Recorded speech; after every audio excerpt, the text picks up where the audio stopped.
Chers amis de Catoglade, au cœur de ce temps de carême, nous allons aujourd'hui parler de beauté, parce que tous nous avons soif d'élévation, nous avons soif d'élever nos âmes vers Dieu, et nous le savons bien, Dieu est la beauté suprême, il est la beauté même. Alors je ne sais pas si vous avez déjà éprouvé cela, quand vous êtes confronté face à des choses extrêmement belles, des choses qui vous saisissent ici-bas, que ce soit dans la nature ou au cœur d'une prière ou d'une liturgie, tout cela suscite en vous une sorte de nostalgie de Dieu, une sorte d'élévation. Ça vous ramène à quelque chose qui vous dépasse infiniment.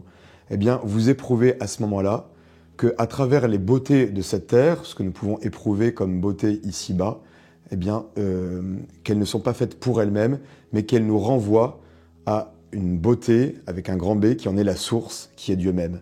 Alors vous savez qu'en philosophie, la beauté est un transcendantal, c'est-à-dire que c'est vraiment quelque chose qui permet de dépasser la simple vue des choses pour nous mener autre part. Et donc, effectivement, la beauté est un transcendantal.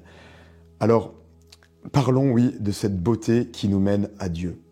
Vous avez certainement entendu parler de grandes figures, je pense par exemple à Paul Claudel, qui, le jour de Noël, il se trouvait à Notre-Dame de Paris. C'est bien sûr, on est encore dans l'éblouissement de cette réouverture de Notre-Dame de Paris. Au moment des vêpres, il entend la maîtrise chanter le Magnificat. Et là, il vit une expérience esthétique qui le ramène à Dieu et qui va être sa conversion. Quand vous circulez autour du déambulateur de Notre-Dame, vous voyez une plaque qui marque cette conversion à travers une expérience esthétique, une beauté, quelque chose qui a transcendé son quotidien. Je pense encore à Mère Geneviève Gallois. Elle fut l'un des plus grands peintres du XXe siècle. Elle entre le vendredi saint dans la chapelle des Bénédictines de la rue Monsieur, à Paris. Elle entend le chant des lamentations de Jérémie, donc ce chant, absolument ce cri vers Dieu, et elle est saisie, là aussi, au plus profond de son être. Et elle, qui était profondément athée, profondément anticléricale, va vivre une expérience totalement bouleversante et elle deviendra religieuse et l'une des grandes artistes du XXe siècle.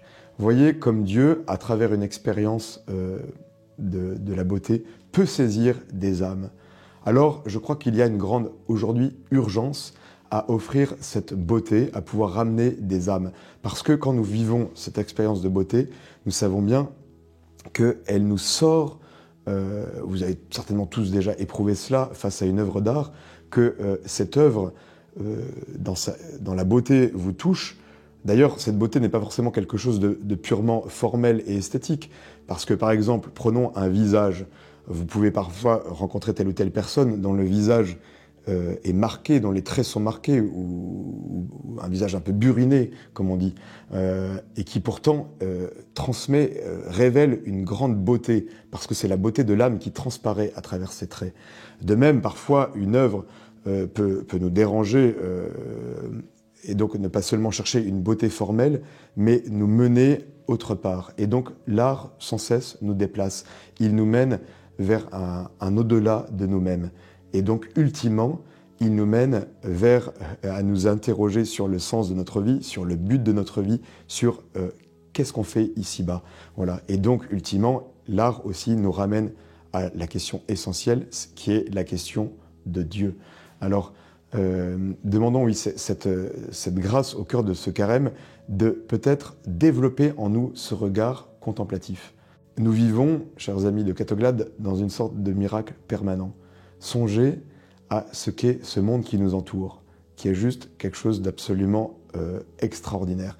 Quand on songe ce que les scientifiques appellent le réglage fin de l'univers, une probabilité sur 10 puissance 128, je ne sais pas si vous imaginez, 128 zéros derrière le 1, enfin voilà, une probabilité sur 10 puissance 128 que cet univers existe tel qu'il est.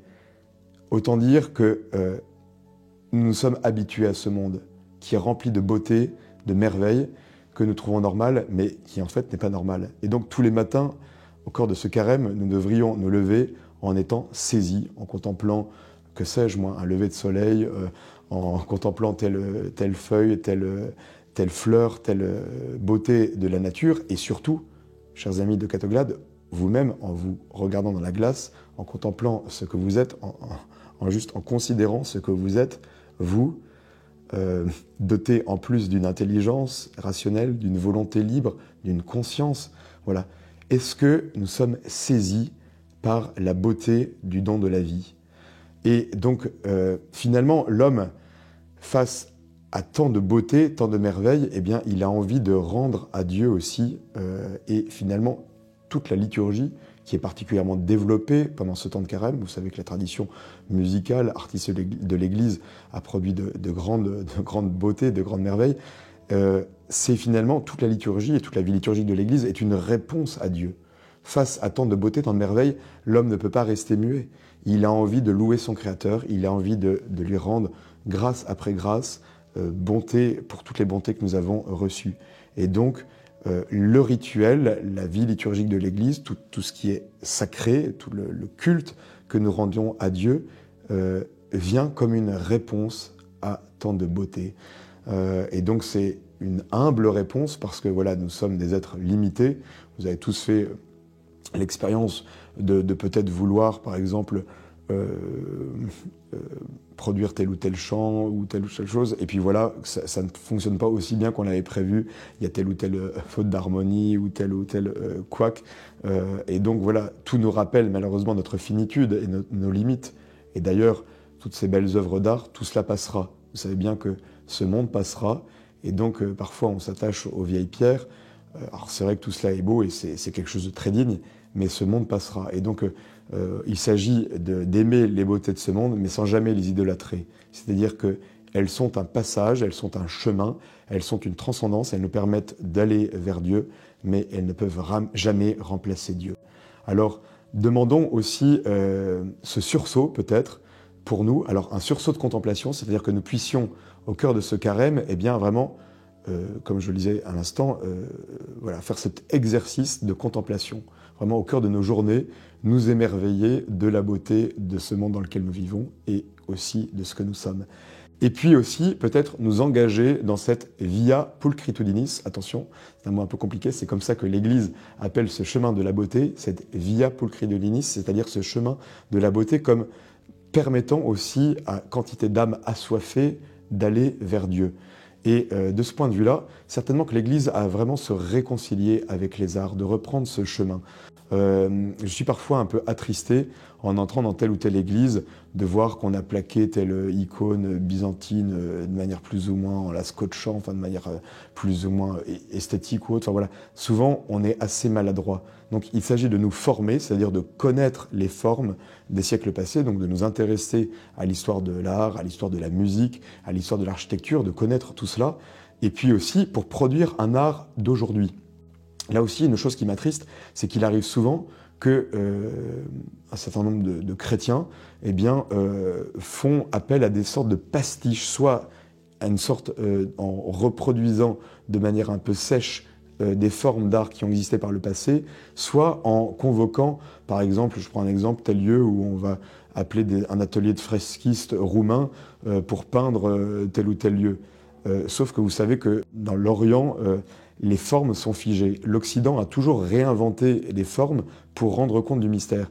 Depuis des siècles, les formes sont totalement figées dans la partie orientale. Et donc, le poumon oriental et le poumon occidental ont chacun leur tradition. Nous, notre tradition, dans l'Occident chrétien, c'est de sans cesse, d'un point de vue artistique, que ce soit d'un point de vue musical, d'un point de vue pictural, d'un point de vue architectural, de sans cesse réinventer les choses pour rendre compte du mystère chrétien. C'est-à-dire donner Dieu, l'offrir au monde avec le langage d'aujourd'hui. Quand je dis Occident, il s'agit bien sûr de tous ceux qui sont rattachés à l'Église catholique de rite latin, c'est-à-dire donc tous ceux qui, de par ce monde, eh bien, ont toujours, que ce soit en Afrique, en Amérique latine, de par ce vaste monde, eh bien, réinventé sans cesse les formes au niveau artistique pour offrir Dieu au monde.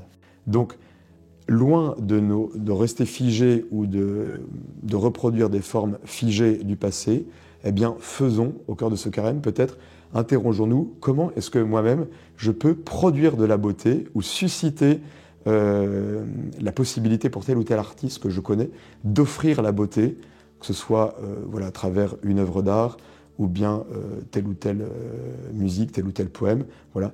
il y a vraiment quelque chose à offrir pour aujourd'hui. Alors voilà les deux petits exercices que je vous propose.